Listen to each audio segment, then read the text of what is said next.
Finn Allen ఈరోజు south ఆఫ్రికాతో జరిగిన semi-final మ్యాచ్లో కేవలం 33 బంతుల్లోనే 10 ఫోర్లు, 8 సిక్సర్లతో 100 పరుగులు చేసి నాటౌట్గా నిలిచి సౌత్ ఆఫ్రికన్ బౌలర్లకి చుక్కలు చూయించాడని చెప్పుకోవాలి భయ్యా. ఫిన్ అలెన్ చేసిన సెంచరీయే వరల్డ్ కప్ హిస్టరీలో ఫాస్టెస్ట్ సెంచరీ. సెమీఫైనల్ లాంటి ప్రెషర్ మ్యాచ్లో సెంచరీ కొట్టడం అంటే అంత ఈజీ కాదు. Hats off to Finn Allen.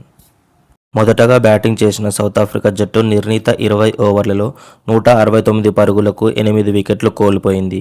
South African బ్యాట్స్మెన్లో top order అంతా కూడా విఫలమైందని చెప్పుకోవాలి. క్వింటన్ డికాక్ కేవలం 10 పరుగులు చేసి మాత్రమే అవుట్ అయ్యాడు. తర్వాత మిడిల్ ఆర్డర్లో వచ్చినటువంటి బెర్విస్ 34 పరుగులు చేశాడు. అందులో 3 ఫోర్లు 2 సిక్సర్లు ఉన్నాయి. ఆ తర్వాత వచ్చిన స్టబ్స్ 29 పరుగులు చేశాడు. అందులో 2 ఫోర్లు 1 సిక్స్ ఉంది.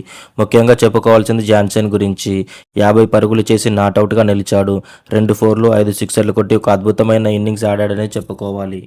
ముఖ్యంగా చెప్పుకోవాల్సింది న్యూజిలాండ్ బౌలర్లో కోల్ మెకెన్షీ. వేసిన 2వ ఓవర్లోనూ 2 వికెట్లు తీసి సౌత్ ఆఫ్రికా నడ్డి విడిచారని చెప్పుకోవాలి.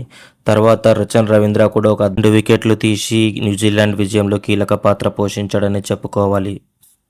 మొత్తానికైతే న్యూజిలాండ్ టీం టీ20 వరల్డ్ కప్ ఫైనల్కి అయితే చేరుకుంది. రేపు ఇండియా వర్సెస్ ఇంగ్లాండ్ మ్యాచ్లో ఏ టీం అయితే గెలుస్తుందో ఆ టీంతో ఫైనల్ ఆడబోతుంది. లీగ్ స్టేజ్లో ఒక్క మ్యాచ్ కూడా ఓడిపోకుండా సెమీఫైనల్ మ్యాచ్ ఓడిపోవడం అనేది సౌత్ ఆఫ్రికాకి బాధ కలిగించే మాట. టీమ్స్ ఎఫర్ట్ 11 పరుగుల దగ్గర ఉన్నప్పుడు ఇచ్చిన క్యాచ్ని క్వింటన్ డికాక్ పట్టి ఉంటే కథ వేరేలాగా ఉండేది. మీరేమంటారు? కామెంట్ చేయండి.